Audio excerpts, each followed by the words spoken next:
Please leave a comment where you are watching in the world. And please share your own horror stories with us. Thank you, let's dive in. It all started with a swipe on Tinder. His name was Ryan. There was nothing remarkable about his profile, borderline boring, if I'm being honest. A couple of photos of him hiking, one of him holding a dog, which I later learned wasn't even his, and a bio that read something like, just a laid-back guy looking for someone who'll explore the city with him. Family is everything. I didn't have my heart set on anything specific, but after a number of matches who had nothing interesting to offer to a conversation, or who appeared to have been on more than one boys' trip to Las Vegas, Ryan seemed reliable, normal, and normal had sounded pretty good to me. We started chatting. He was courteous, perhaps a bit too much so, but I felt he was simply nervous. He asked about my job, my favorite bands, whether I was more beach or mountains. He seemed sincerely curious to learn more about me, which I found refreshing. What struck me was how many times he mentioned his family. He'd just drop it in conversation, sort of, "Oh, you enjoy cooking? My mom makes the best lasagna, you would love it." Or, "I grew up with 2 sisters, but my mom has always been the most important woman in my life." Sweet, right? At least, that was my first inclination. After messaging for about a week, he asked me out for drinks. I wasn't sure whether I was feeling any sparks, but I thought, why not? He seemed perfectly nice, and I was sick of wasting Friday nights scrolling through Netflix and dozing off on the couch. So I said yes. The bar he chose was adorable, dark, a little fancy, but not too cool. I arrived early and took a booth toward the back. I was so relieved to see that Ryan looked like his pictures when he walked in. Tall, clean-cut, wholesome in a way that made me picture someone you'd take home to meet your parents. He smiled at me, and I smiled back. So far, so good. We went through the niceties. How was your day? How was the drive? You look great, and ordered drinks. He was a little nervous, and that was okay. First dates are awkward. I figured all it needed was a warm-up. Then he started talking, and talking, and talking. Originally, there was nothing out of the ordinary.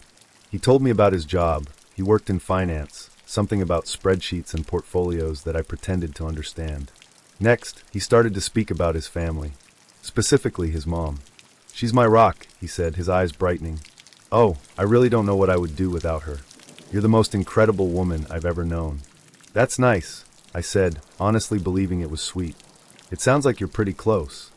"Oh, we are," he said, with the conspiratorial lean of someone about to impart a secret. "She's my best friend. I call her every day.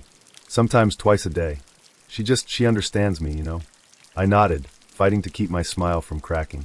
It was a bit intense, but I thought he was just one of those guys who's really family-oriented. Nothing wrong with that, except he didn't stop. The more he drank, the more he spoke of her. How she'd brought him and his sisters up alone after his father had left. How she'd worked 3 jobs to ensure they were never without. How she continues to send him care packages. Never mind that he's 34 and lives under 10 miles away from her. "It's not only the big stuff," he said, swirling his whiskey and staring into the glass as though it contained the meaning of life. "It's the small things she does too. Like just last week, I was saying I'm considering a new pair of running shoes, and the next day, she's just at my place, with a pair. My exact size. Can you believe that?" "Well, that's considerate," I said, my voice quivering for the first time. I didn't know what to say. Was this normal? Maybe he was simply nervous and was falling back on something benign to make small talk, but I couldn't get past the sense that there was more to it. "Thoughtful," he said again, laughing a little too heartily. "No, thoughtful is when somebody remembers your birthday. This is love. This is what it is like to be spiritually connected to someone on a soul-deep level." He glanced at me, his eyes suddenly serious. "You don't meet somebody like that every day, you know." I nodded, and I tried to change the subject. "So, you said you like hiking? Any good trails around here?" "Oh no, absolutely," he said, waving my effort aside as though it were trifling. "My mom and I are obsessed with hiking. Actually, she's in better shape than I am. Can you believe that? She's 62, and she still smokes me on most trails. It's incredible. She's incredible." By then I could practically feel the bartender's eyes on us from across the room, wondering why I looked as if I were mapping an escape route. I grinned through it, hoping he'd run out of things to say about her soon. But he didn't. For the next hour, he opened up about everything. How she always knew what to say, how she laughed the best laugh, how nobody could make lasagna like she could. He even explained how she'd decorated his apartment, from the color of his bed sheets on up. She has an eye for that sort of thing, he added proudly. I mean, she chose my toothbrush holder. My toothbrush holder. Who else would even think of something like that? I attempted to change the subject again, but he wasn't having it. All roads led back to her. By the time the waiter brought the check, I was ready to pretend there was a family emergency, just so I could get out of there. Then he leaned forward, his face suddenly insistent.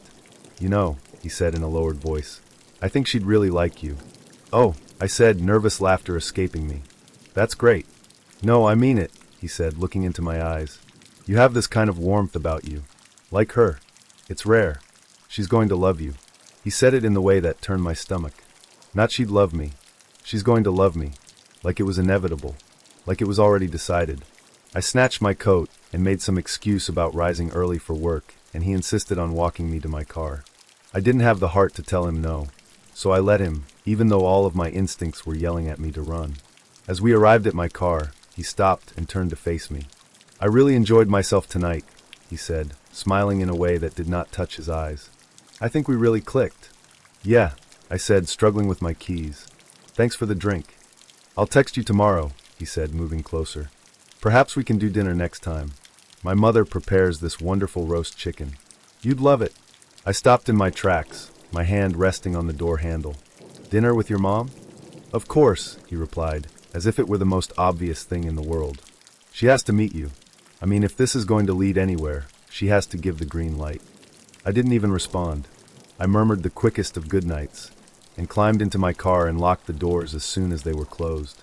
As I drove out of the parking lot, I looked back in my rearview mirror. Ryan was still watching me drive away. His face was level, inscrutable, but his eyes were pinned to my car, following me until I rounded the corner and vanished. I blocked him as soon as I got home. I met this guy on Hinge, and we hit it off so quick, and everything was going so good. We spoke for months and would call and message 24/7. He always had a problem with following and feeling the need to entertain girls, which was an issue for me, and I would bring it up a lot as a concern. He would go mad on me and tell me that they're just colleagues and that I was getting mad for no reason. Anyway, I started looking into these people, and they were in all different countries. So when I asked what his job is for them to be around the world, and he told me he worked in high tech at Google, I forgot the exact role. 3 months go by, and we are still great. He then asks me to be his girlfriend through a cute Spotify album. And being crazy and delusional, I said yes so soon. We hadn't even met. This followed with him telling me he loves me for the first time a couple days after. After this honeymoon stage, he had stopped being as loving, wouldn't let me go out to certain places, and wanted to know every single one of my movements. This man also wanted marriage. He is Muslim. Anyway, he would get on and off with me, and his mood would always affect mine, which was most of the time bad, constantly making me feel worthless. Anyway, I stayed with him. Then he disappears. Without reasoning, all his accounts disappeared. And I was left clueless and crying and whatever. This went on for a week. All his accounts were gone and untraceable. He then comes back onto his accounts after a week. I message asking pretty much WTF. And he claimed that I was talking to other men at the beginning of the relationship. I can confirm this did not happen. So I called him and spent hours reassuring him that it never happened. But he acts all stubborn about it and says he doesn't believe me. Eventually, after time, things get better. Things were good with us again, but he started to drift away and claimed that he was just really busy with work and everything else. So when I brought it up, he immediately made it out to be my problem and fault and argued with me, saying that I was asking for too much just from wanting to talk to him. He would cause arguments all the time if I brought up even one thing that bothered me. Anyways, after time, he unfollows the girls that I asked and removes his socials from his TikTok bio because I said that he doesn't need his Snapchat there because he doesn't need to snap other girls. This is great, but it lasted about a week before he was back to it again. He had followed a girl in Australia, which I wasn't comfortable with, but said she is a colleague. However, she had just finished high school, so would not work for Google. He was just full of lies. Even his sisters would compliment and ask about me to him, and I began to learn Arabic for him so that I could talk with his mom. We had not met at this point yet, as he said that we can meet in the new year due to his lack of holiday at work. I said fine and prepared for when I did see him, saving money to get my hair done, nails done ECT. January is here, and there is no sign of him making any plans whatsoever, and when I ask about it, he shuts me down. So I just think whatever and wait. He then continues to follow girls, And when I ask why, it turns into a big argument, and he says that I'm too much for him, and that he needed space. While I'm emotional and heartbroken, I search though his TikTok following with another account I have, specifically for this. And I get recommended a profile with him on it. This profile has a different name, different Snapchat, different Instagram, different location, and loads of girls in his following. He had a double life and another girlfriend. So despite us being on a break, I called him a lot, and he didn't pick up, so I sent him voice notes telling him that I knew about these accounts and the lies. This man also didn't work at Google, he worked at Lidl, and he didn't even live where he said he did. He listened to the voice notes and then blocked me, as he had been caught. This was 8 months of a relationship lie.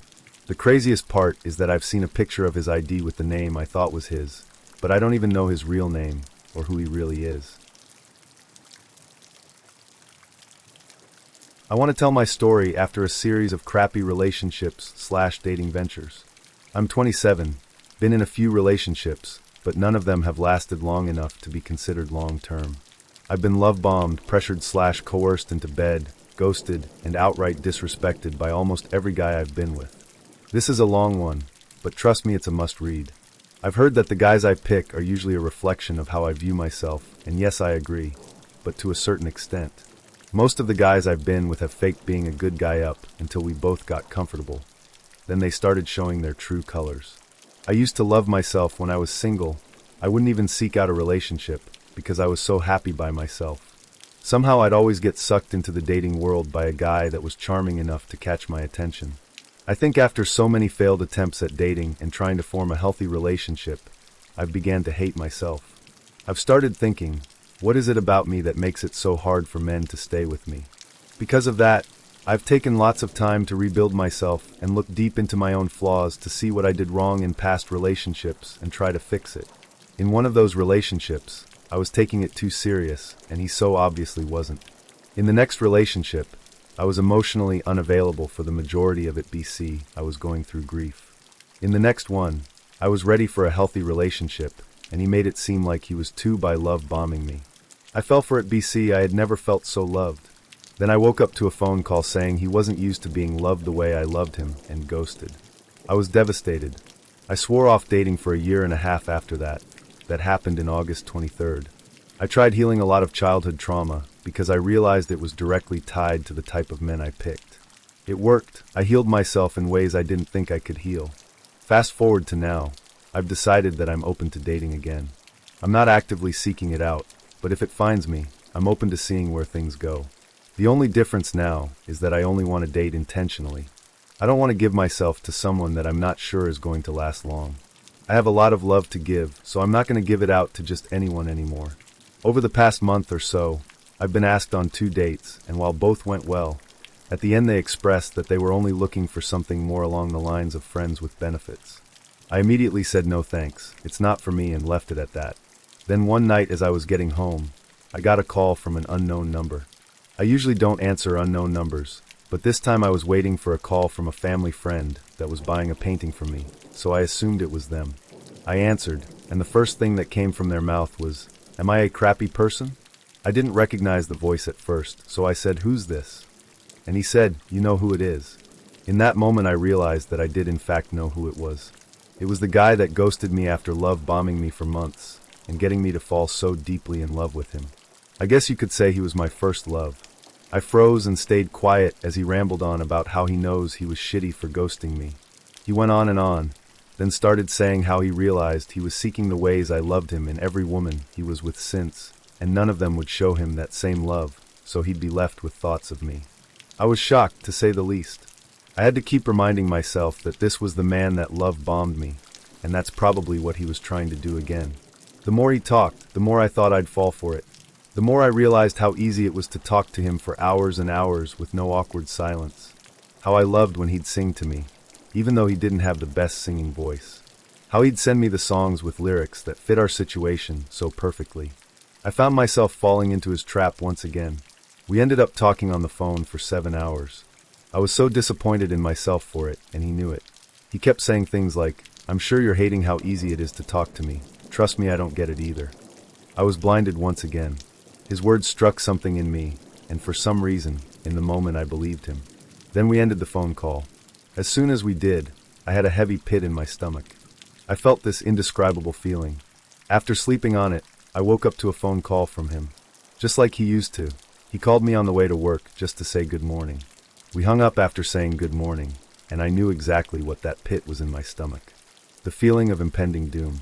Days passed, and every day, I realized that when he ghosted me, he had done damage to me that can't be reversed by triggering the one thing I thought I had mostly healed in that year and a half since we last talked. He triggered my abandonment issues, and talking to him again was making those issues come back up. I was starting to wonder if any of what he said was true. I was wondering when he'd ghost me again, guessing it'd be in a few days to a week. Then I began thinking, what if I just leave him before he leaves me? Surely it'd be less painful this time. So that's what I did. I stopped replying, and he stopped replying too. Then I had a sense of relief. Then a sense of sadness. Then a sense of what could have been. A few days later, I woke up to a long text from him, saying how he wanted to try things out with me one last time. He feels like he's the odd man out in his friend group BC. They are settling down and getting married to the women they've been with for a long time. He said he wants to settle down with a woman that will be a good wife to him, and he thinks that's what I would give him. What he doesn't get is, as I'm reading his words, I'm thinking, so he wants to settle for me just BC. I've shown him in the past that I'd do wifely things for him. And yes, maybe I'm wrong for thinking this way, but the way he worded it made me think of it that way.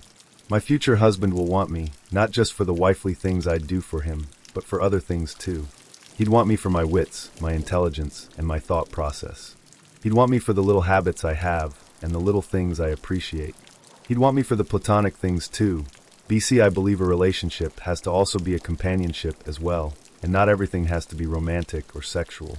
The guy texting me the wifely things he wants from me, such as cleaning, cooking, and giving him love in a physical touch sort of way, is not my future husband. He doesn't truly see me for who I am. For that reason, I tell him I'm not the one he will settle down with, and I'm sure as hell not going to be the one he's going to settle for. And as if the universe couldn't have screamed it any louder for me to hear, I have this overwhelming sense of relief, and the pit of impending doom in my stomach has gone away. I laughed. Trust me, universe, I know. That's why I'm back at square one, trying to heal yet another part of me, so I can become the best version of myself, not only for myself, but for my future husband, my future partner. So future partner, if you're somehow reading this, whether it's in the future or right now, I hope you know how much work I'm putting into myself for you and me. I hope we meet soon. I met a girl in the office. She was cute but also short. The story starts from once upon a time when I was in the office. I am 21 years old. Before I tell you the whole story, I want to mention that before meeting her, I was someone who didn't give a F about relationships and dating at all. I wanted a girlfriend, but I never tried physically. So I was in the office, and she is an intern who joined a few days ago.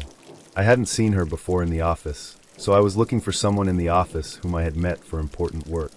I came across this girl. I asked if she had seen this person because she sat just beside him. She started to explain and said, "Okay, fine." Then after work, I went back home.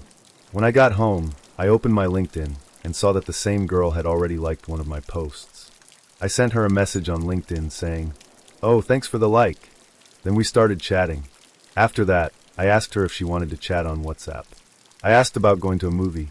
She said, "Wait for a week to get to know each other, then we can go together."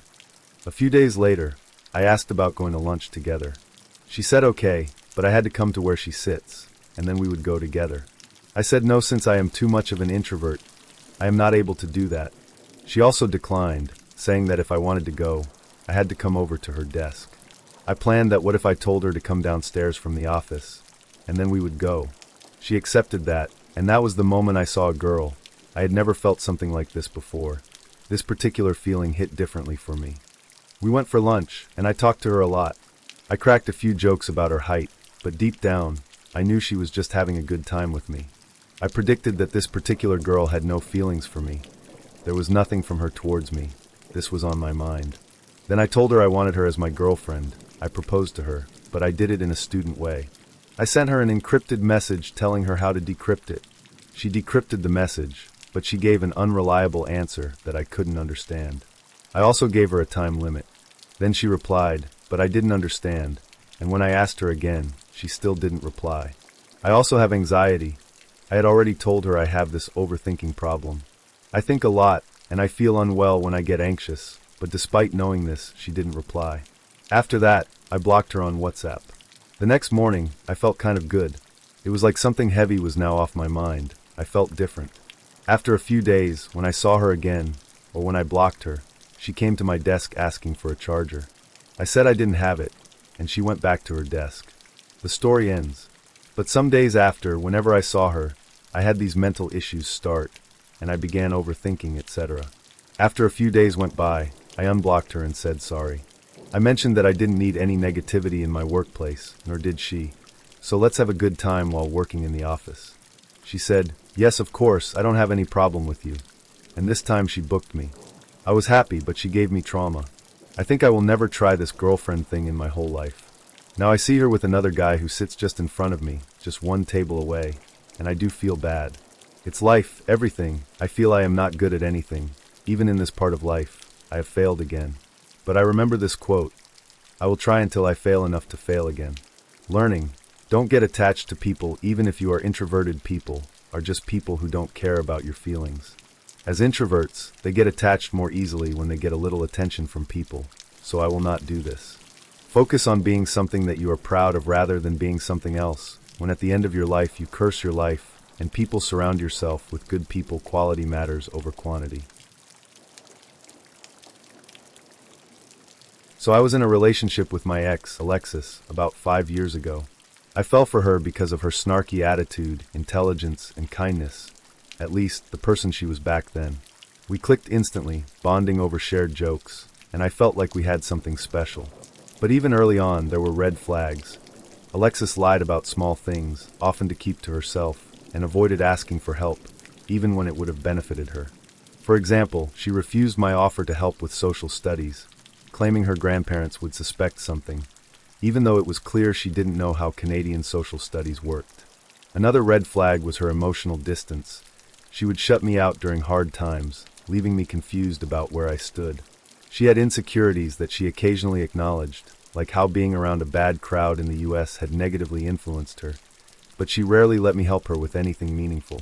By the end of our relationship, her dishonesty and emotional unavailability had become patterns that left me feeling deeply unsettled. The relationship eventually ended, leaving me confused and without closure. After the breakup, Alexis became distant and vindictive, emotionally shutting me out and making it clear that the person I had loved had changed. After the breakup, I was desperate for closure. A mutual friend, Taylor, claimed she was the one who got us together in the first place, which wasn't true, and told me she could get Alexis and me back together for a price. Desperate to reconcile, I ended up spending over $300 on her promises.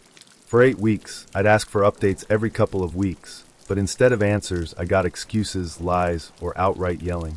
During this time, I ran into Alexis on Omegle by complete chance. She confirmed personal details only she could know, her name, birthday, and personal things about our relationship, and even told me she loved me. I thought this was the beginning of us reconnecting. She said she wanted to meet me after school, but she never showed up. I was crushed. Later, she denied that the Omegle interaction had ever happened, which left me feeling like I was crazy. Even Jordan, her brother, believed it was her at first, and he tried to mediate by putting us on a Discord call. During that call, I rambled a lot, and it wasn't healthy. It was clear I was spiraling from all the mixed signals and unresolved feelings. After the Omegle encounter, things took a darker turn.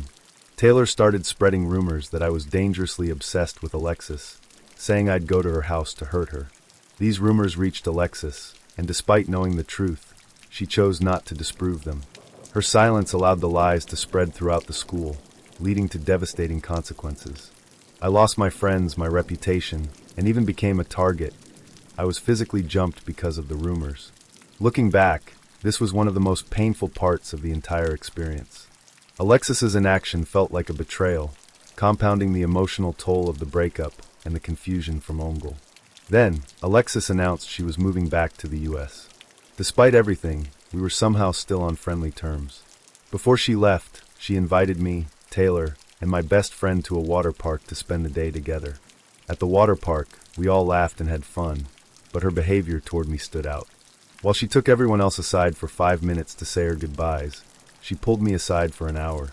During that time, she was very touchy-feely, constantly finding excuses to make contact with me, whether in the hot tub or by brushing against me. She kept staring at my chest and eyes, flirting with me the entire time. It wasn't just a goodbye, it felt like she still had feelings for me. I left the water park thinking there was a real chance she wanted to get back together. After she left, we kept in touch through the group chat we shared with Taylor and my best friend. Conversations in the group chat were warm and friendly, but whenever I tried to talk to her one-on-one in direct messages, the tone shifted dramatically. She was cold and distant in DMs, and it became clear that the warmth in the group chat was performative. This went on for a while, leaving me emotionally confused and frustrated. Eventually, I realized what was happening. Alexis was keeping me on a hook, tucked away as a plan B. She was ensuring I stayed close enough to her emotionally in case she needed me in the future. When I confronted her about it, she denied everything, but by then it didn't matter. I knew the truth.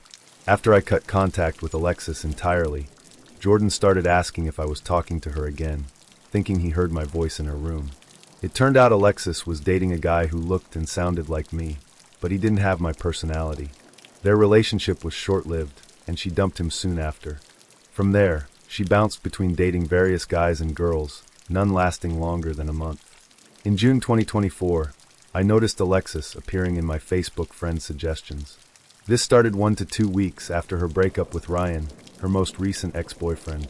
Initially, Alexis was the only one searching for me, but 3 weeks ago, her best friend Harper also began appearing in my suggestions, likely collaborating with Alexis. 2 days ago, I met Ryan on a Discord server created by Jordan for Minecraft. As we talked, we realized we were eerily similar in personality, and he turned out to be Alexis's most recent ex-boyfriend. Ryan confirmed that Alexis had been keeping me as a plan B all those years ago, something I had always suspected. He also shared that Alexis's manipulative behaviors, dishonesty, and emotional unavailability had intensified over the years. During their 6-month relationship, she became fixated on social media, constantly asking Ryan to keep up her Snapchat streaks instead of focusing on meaningful communication. Ryan also shared that Alexis became angry when he moved on quickly and didn't react the same way I had. It became clear that she thrives on having emotional control over people and was upset when Ryan didn't give her the same power she once had over me. Since then, Ryan and I have bonded over our shared experiences with Alexis. We've used humor to cope, joking about being soulmates, and playfully acting overly affectionate in the Minecraft server to annoy her. Eventually, Alexis saw us talking and left the Discord server entirely. I think it's hilarious that she left after realizing she'd been caught. It feels validating, but at the same time, it reminds me of wounds I've carried for years. These wounds never truly healed. I just got used to them being open. However, with everything that's happened recently, I feel like they're finally starting to close. Even after all this, Alexis still lingers in my thoughts. It's not that I want her back as she is now, but I feel drawn to her in a way I can't fully explain, as if I might have a further purpose in her life. My faith has helped me immensely in processing these feelings. I've prayed for Alexis, for her to find peace and someone who loves her as much as I did, but only if she's willing to change for the better. I've also prayed for clarity and strength, knowing that if she hasn't changed, I wouldn't take her back. I've recently been diagnosed with PTSD, which explains a lot about why I've struggled with these lingering emotions for so long. Honestly, I don't know what it's like not to have it. Dawn is me for clarification. I'm his first relationship, FYI not my real name. Dawn, you know fuck it you might block me, but I wouldn't. I'm taking an STD test. You'll need the results for your future partners. Anyhow, your next relationships will all fail because you harp on little things and let them fester. Just let it build it without communication or you partner knowing anything until you blow up. You want to know why I'm made? Maybe because you never communicated anything. You get mad at little things, then let it fester. You said I was trying to take advantage of you when you never brought it up, and you would offer and say I'd take care of you. You broke all your promises, call me emotional baggage, and worked just because I looked sad while worrying if you gave me HPV. And you wonder why I never took your help for looking with work. You said I had no drive and lack of initiative. When you know I'm mentally disabled, you made so many promises to me. Did stuff to me when you thought you had HPV, touched me in my sleep. You break my heart over and over. You told me you loved me every day, made promises the day before you broke up with me, and flirted with me the day you broke up with me. And I still love you even though you did all of this to me, I've given you my body, my love, everything, and you discard me like in trash, and you think your future relationships will work. I can't even be with you because the same thing will happen again. And again, make sure you get test for STDs in 5 months. Also get real. Help you really need it. Love, goodbye. We'll call him Sam for protection. It's not his name, Sam.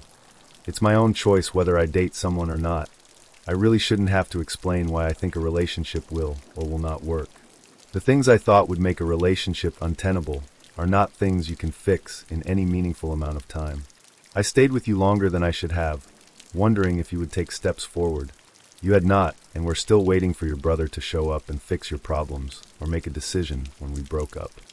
The HPV scare was a mistake, and I should have never let the relationship get intimate until I had it sorted and confirmed I did not have it. What promises did I make to you? That ID never leave you? I certainly didn't make any promises I thought I couldn't keep.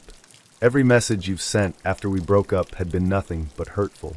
Dawn, for clarification, before we dated, I told you I'd be able to take care of myself and my own bills and rent. I just couldn't cover dates all the time, and you promised to take care of me financially many times, or you were covering dates. Don't gaslight me. You can date who you want. They can enjoy your back and forth. I wasn't only depending on my brother. I had jobs lined up and some side gigs. I didn't tell you about hurtful. You are hurtful. You didn't trust me or let me know how you felt. Just let it fester. The truth is hurtful. You broke up with me because I didn't take your offer for help. If it was that serious, you should have said something. Sam, to take care of financial things between us. Dawn is in. Oh, I'll buy our groceries for dinner or for a date. I offered to pay for anything related to HPV care when I thought I could have had it, nothing else. Dawn, you aren't getting it or gaslighting. You break up with me because you think I couldn't get a job when I could cover my own stuff minus the dates, which you offered, but you have offered to take care of me in general. You told me things would be alright. You lied when we first started dating. I'll take care of you. So many promises. I told you I could at least take care of myself. You said that was fine. You'll see in the future a pattern will happen. You'll blame everyone else because you can't see it, or you're gaslighting, a narcissist, or avoidant attachment. Get help. Talk to a shrink for you can have a happy life. Sam, well, I can't change the way you feel, nor do I want to be continually harassed by you. All you're doing is lashing out at me for making a decision you told me to be proud of earlier. I'll drop the stuff you left at my house outside. One of these days I'll text you when it's done. Dawn, because I was scared of you. I've been scared of you to please and make you happy, cause your anger. I'm done. I said my piece. You think it's harassment. You'll see your next relationship will have issues. Sam, what are you on about?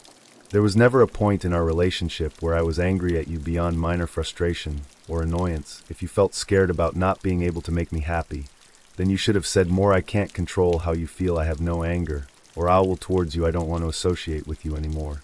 Dawn, you don't have to. I don't care if you do, or don't. You fostered an environment where it was difficult to share. You would easily get angry at little things. You hurt me so much I couldn't tell you any criticism. You'll just blow it over or get mad or internalize it. I still love you. Just get help for your sake. Sam, you say that, but I've been hit with everything with all your relationships will fail to. You scared me throughout our relationship in the past few texts. I honestly don't know why you're talking to me other than to hurt me. Dawn, I'm not trying. I'm just telling you my side. For you can change regardless of me. For you can be happy. Back when I was still single and dating around, I went on a few dates in the same weekend. The first one wasn't bad, but just wasn't a connection.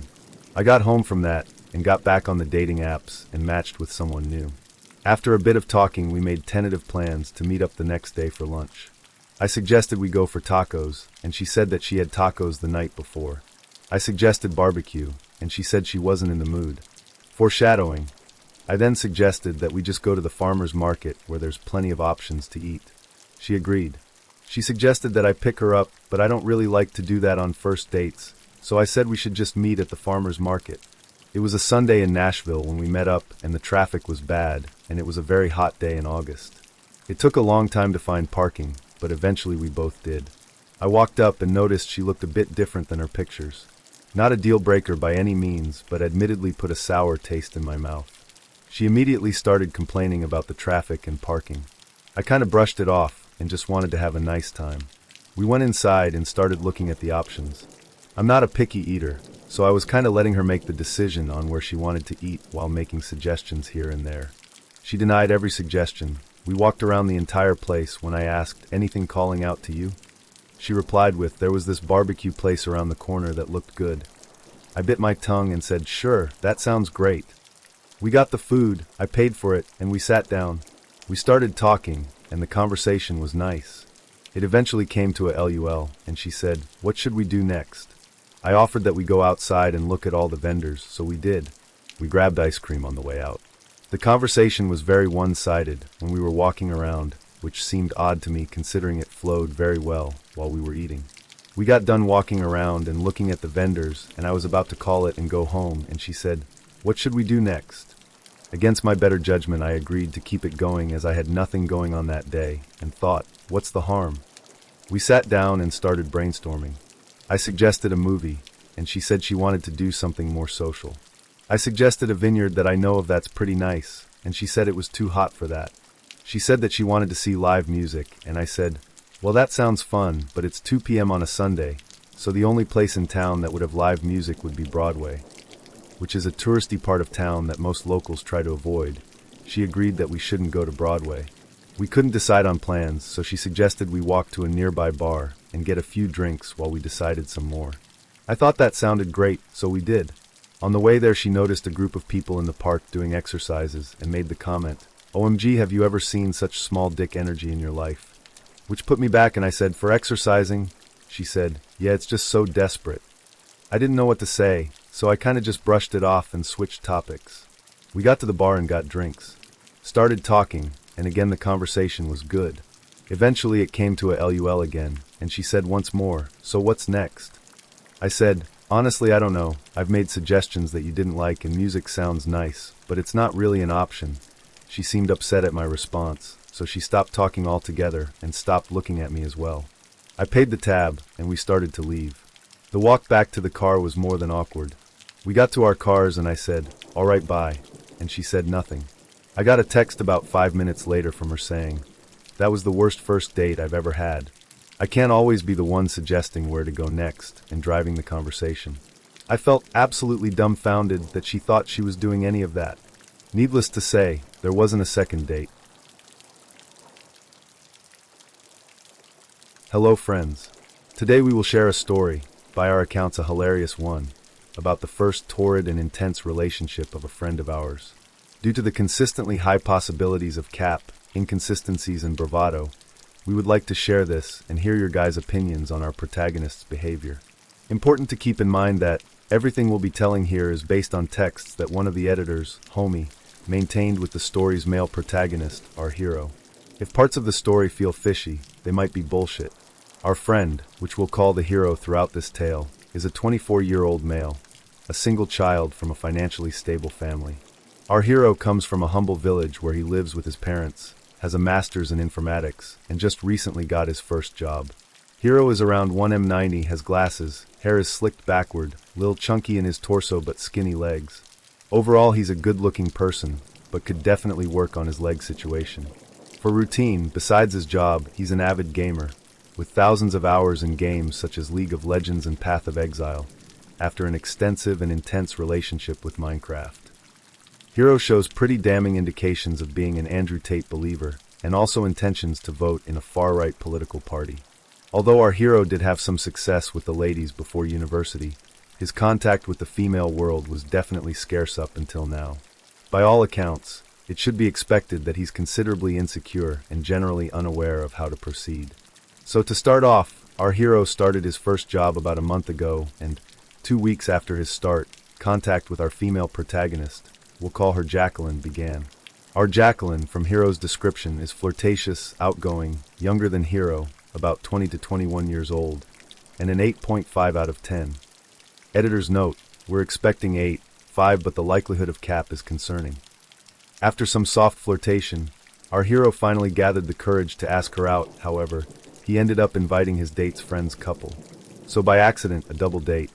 It was decided that they'd go to a bougie place, and that's how it went. They talked only about work, had some drinks, and after the date, they all went to Hero's home. Everyone was having a few beers, and as a cap off to the night, Jacqueline's friend suggested her drove home with him and his girlfriend, to which Jacqueline replied, "No, Hero can just take me home later." It's 4 a.m. at this point, and Jacqueline lives about 30 minutes away. Hero, possibly fueled by pure cluelessness, says that Jacqueline should just go home with her friends, dropping a massive fumble right at the end of the fourth quarter. How Jacqueline felt about this fumble, we will know. Hero calls Homie in a panic. Homie has no relation whatsoever to Hero's workplace acquaintances. Homie's knowledge comes uniquely and specifically from Hero's accounts. The next day, Hero is worried that he might have fumbled a possible hookup, to which Homie confirmed the fumble could be hard to recover from. So Homie suggests that Hero should take Jacqueline on a date to a trendy place, followed by dinner. After asking her out, Jacqueline agrees to go out with Hero. Hero asks at which time he should pick Jacqueline up, to which she replied now. Hero is, somehow, left in doubt about this response, interpreting it as Jacqueline demonstrating she didn't want to go on a date that very day. Homie, piloting the situation, assures Hero that she intends to go as soon as possible. Besides piloting his decision-making, Homie also helps Hero by giving him cash, perfume, and general indications about how to shave properly, something Hero had never done before. From this point, Hero drives up and goes pick Jacqueline up. Date goes well. They visit a nice trendy place and have dinner. Throughout the date, Hero reveals he has kissed her 5 times, also sharing that he cringed every single time they kissed, unaware if he was doing it well. Editor's note. Hero had asked Homie beforehand for tips about kissing and other essentials. Hero takes her home. Keep in mind, Hero had been texting Homie all throughout his date up until 2:40 a.m., but texts stop at that time. Homie can see that Hero deleted 2 texts he sent at 4:30 a.m. Hero then sent some texts at 6 a.m., saying nah, bitch writing was ass, also saying that he had no time to come as he had to leave for work at 4:30 a.m. He also added a few notes about her refusing certain stuff, and other details that involve finger. Editor's note, putting our doubts aside, Hero does say that Jacqueline appeared to be enjoying herself. They also make plans to go out the next day. It's the next day. Hero leaves work and texts Homie while on the date with Jacqueline, complaining about going shopping, stating that he only wants to hit and quit. He proceeds to tell her that she looks bad on a few dresses she was trying out. Editor's note, what the F? Jacqueline obviously got annoyed by those comments, with Hero complaining in text to his homie about how Jacqueline acted like they were boyfriend and girlfriend. After shopping, they went to the cinema. Hero pays for the cinema, just like he had paid for the last day's dinner and coffee. They also make plans to go to Hero's place after the cinema. Which movie they watched, we will never know. At 9:40 a.m. next day, Hero texts Homie expressing how great his night was, about how they danced the devil's tango every 2 hours, and how he got no sleep at all. Hero details that they'd just be lying down, he'd start touching her, leading finally to penetration. By Hero's account, positions were very vanilla. Hero is also not very comfortable with some of Jacqueline's tendencies to enjoy getting slapped and getting called dirty names. Hero assures Homie in texts that he made Jacqueline finish every time. By Hero's accounts, they danced the devil's tango 3 or 4 times. Editor's note, keep this number in mind. Hero manages to get annoyed shortly after because Jacqueline refuses to take a shower with him. Hero did also express some annoyance at Jacqueline's refusal to sleep with a t-shirt off. We'll include this in a different paragraph because it's relevant to the plot. It's 4:30 a.m. We'll estimate this to be the 4th time they had sex that night, and Hero's father woke up. Hero and Jacqueline heard his steps. Hero was in the process of touching Jacqueline, obviously wanting to initiate. Jacqueline, probably spooked by hearing Hero's father's steps, tells him to stop with a few soft no's. To Jacqueline's refusal, Hero, fueled by a never-ending unknown source of newfound confidence. Next day, which is a Monday, Hero drove Jacqueline to their workplace. At the end of the night, Jacqueline texts Hero saying she left her phone charger at Hero's place. Hero rambles to his homie that he would reply, I can take you the charger today, but you'd have to give me something in exchange, otherwise I'll give it to you tomorrow. He didn't send this message, but it's hilarious, so we'll include it. What Hero actually replied with was, I'll give it tomorrow. I'm gonna take a shower and sleep. Good night, doctor. Editor's note. For some reason, they call each other doctors. The next day, Hero brings the charger and returns it in the workplace in front of everyone, to which Jacqueline comments something in the lines of, oh okay, I lend you the charger, and you take it home? You goof. Very worth noting that they had agreed to treat each other somewhat cold, so as not to make it obvious to everyone at the workplace that they were sleeping together. After returning the charger, Hero gets ghosted for 8 straight hours with radio silence from Jacqueline. After these 8 hours, Hero texted Jacqueline ironically about her not answering him, to which she answers, "We'll talk after work." After work, Hiro offers to take Jacqueline home, waiting in the car, while Jacqueline goes out with other acquaintances for a coffee and goes home on an Uber, like she said she would in their conversation. Editor's note: us, the editors, are puzzled by Hiro's reasoning, but he assumed he would take her home at the end of the day. In reality, he didn't completely get ghosted. From the texts Homie was shown, Jacqueline did reply in the beginning in short conversation. She appeared to be a little dry with her responses, but he didn't quite get ghosted to the point of getting outright mad. We have no idea why he assumed he would take her home though, especially because she said she'd go home on an Uber after work. Hiro is mad for getting ghosted.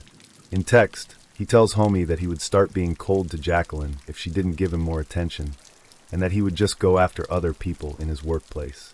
Hiro does also say, "I don't need a lot of love, but I need a little bit. Now I'm feeling used and abused."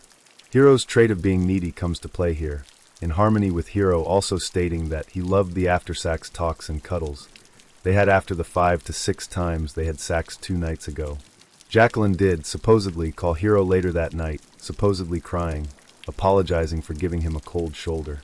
For some reason, Hiro called her back, likely guilt-tripping her for ghosting him. Editor's note: unlike the past chapters where Hiro would be relaying the situation in real time to Homie, the information hereby exposed came with a day of delay. Homie did try to contact Hiro throughout the day, but Hiro didn't take any of the calls. Contact from Hiro only came a day later after these events, with the justification, "You didn't deserve it." Editor's editor note: we've known this dude for almost a decade, outrageous behavior. Reconvening about the situation with Homie, Hiro indirectly acknowledges he's being petty. Editor's note: Hiro is petty AF, that's a fact we've known for years. Homie suggests that the Hiro take the Jacqueline to lunch, and to stop guilt-tripping her. Hiro does so, and they go to work after. At 11:30 p.m., Hiro texts Homie the following: "Bro, this person. You don't get it. I'll tell you after, ahaha. I swear, this is crazy." Homie replies shortly after, "Crazy good or crazy bad." 2 days later, Hiro replies, "I can't decide between crazy good or crazy bad. It's too much for me." Editor's note: we were anxious to know what Hiro wanted to tell Homie at that night at 11:30 p.m. There were many possibilities, some of them even derived from a recent confession where Hiro confided that the 6 or more times they had sex. Editor's note: at this point they might have had sex 10 times, was unprotected. As it turns out, the day before Hiro finally answered, Jacqueline had gone to his house. By Hiro's account, they were watching Netflix in the dark, and he was consistently trying to initiate sex, to which she would always pull back. Hiro admits, "I was getting mad. Like this the entire time, saying, no, until I stopped trying. Like, either you want or you don't." She supposedly replies, "Are you afraid to touch me?" Hiro goes like, "I've tried so many times, but you're always saying no." Jacqueline retorts, "Just because I say no, it doesn't mean stop." Hiro then describes how they danced the devil's tango quite rough, with some choking, i.e. she could barely breathe, and slapping. Editor's note: his words come down to complete violation. Hiro does reconvene with an "it's too much for me." Not without also sharing how most times he doesn't end, and she always ends before the few times he does. Editor's note: timeline should be shaky because we are not fully aware of which day they had sex this time. This is all we know so far. So after multiple failures in my committed relationships, a broken engagement where I was left on the day of my engagement, but the guy came back the same night pleading forgiveness. I gave him forgiveness only for him to keep saying for next 4 months that he wants to get married to me, wants commitment, till one day he ghosted me. Took me some time to get over it. I finally decided to give a try to dating apps, something that I had been personally against for myself, because I feel that speed dating is not for me. So I made my profile on Hinge, and I matched with 4 of them. I had a good conversation with all of them. I met this pilot who was of my age, and we had been texting on no and off. It was fun. A lot of sarcasm, easy breezy banter. It was all nice and fun. Till one weekend, we decided to meet. We spent 10 hours together, entire afternoon, entire evening till midnight, eating and drinking. It was extremely comfortable, extremely easy, and felt at home. We also shook a leg on the dance floor. He picked me up and danced. We would get drunk, and it was such a fun night after so long. One of the best nights of this year so far.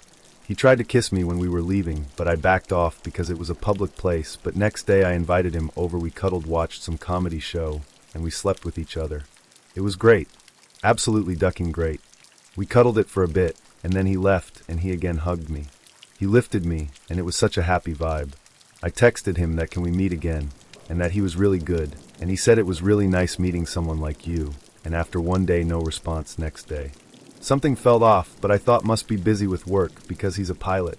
He says that I am in different city, etc. So I sent him a cute picture of a dog, and he replies that he's a good-looking dog, and then he stopped replying to me 2 days later when I went to check his Instagram to send him a post. He has blocked me and even unmatched me on Hinge, but he did not block me on WhatsApp. So I texted him saying that I get the entire concept of speed dating, but at least you could have had the basic courtesy to let me know that you are not interested. I'm not asking for a closure or explanation, but this is quite disrespectful. And then I said consider this as final goodbye. So he immediately called me and informed that he could not lie anymore, that he was in a fix, that he was in a situationship with someone else. That he told that girl about me. I said this is cheating. This is infidelity. He says he was in a situationship, but not a relationship, so how was it cheating? I was shocked, and he just said that's why he had to block you, and then it was very nice meeting you. I said it wasn't nice meeting you at all, and cut the call. I am so shocked. It's like a bummer, but feels like a dagger straight through my heart. Out of all the 4 guys that I met, I genuinely enjoyed this vibe. It was so comfortable, and I was really looking forward to meet him again, and I thought that if at all, anybody would ghost me or do me dirty, it will not be this guy because he gave me very simple, sweet, nice, comforting vibe to me, and I don't believe this happened like I was genuinely looking forward to meet him. I thought my date stood me up, but turns out he dies. I'm in shock right now. I don't know what to say really. We've been on 4 dates and instantly clicked and had so much in common and constantly talked, and he was just awesome, had sex on our 3rd date, and it was amazing as well. I really thought I had found a good one. And then right before our 5th date, he went radio silent and promptly stood me up at the restaurant. Or so I thought. Oh well, he probably got something better to do, thank God. It's only been like 3 weeks and I didn't get too invested. But I also really liked him and was hella mad. For whole days of me delving into every insecurity I ever had trying to find a reason he would ghost me like this and embarrass me by standing me up. And then I met my friend, his co-worker, who introduced him to me. I didn't want to seem unpleasant or anything, so I just told him to tell the guy I'm not mad that he stood me up, to then be met with the saddest look. Did you not know? Know what? He died. He got into a car crash on the 6th and died. How did you not know that? I was speechless. For days I thought this wonderful guy ghosted me for no reason, and was terribly pissed with him. Turns out he got clipped by a reckless driver and died on his way to our date. I don't even know how to react. I'm just so flabbergasted right now. I've known him for less than a month. How does one even deal with something like this? I would just like to answer some of your questions. I'm honestly not bothered anymore about our relationship and the what if simply because it had barely been a month and still very much premature, and any anger or resentment I had when I thought I was ghosted has subsided even before I knew of everything, and I don't feel much guilt about that anger as I know it was justified due to me not knowing of his demise. However, I still feel very sad simply because this guy is genuinely a very great person with such a promising future that I have grown to respect and root for him even beyond romantic/sexual attraction. So knowing that all of that had been cut short is incredibly heartbreaking for me. A lot of you guys have been asking why my friend would ask me how I didn't know of his death, or why he didn't tell me about the news or check up on me beforehand. The answer is simply that he just assumed I already knew. I gushed about this guy to my friend a lot and thanked him for introducing me to him. And apparently, he did the same about me to this friend too. My friend is his direct superior, so they talk a lot, and even wanted to introduce me to his sister. So apparently my friend thought that he and I have become close enough that when the guy died I would somehow know. I have never met his sister or any of his family, and never knew about his plans to introduce me to her. I simply told my friend that I didn't know, and that was that. Nothing left to say. I don't plan on meeting or doing anything with his family, or go to his funeral really.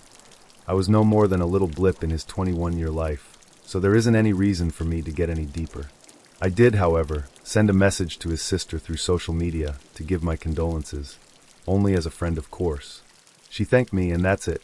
I'm not planning to go to therapy, at least for now, and not for this, broke immigrant college student from a third world country, but I've had amazing support from friends.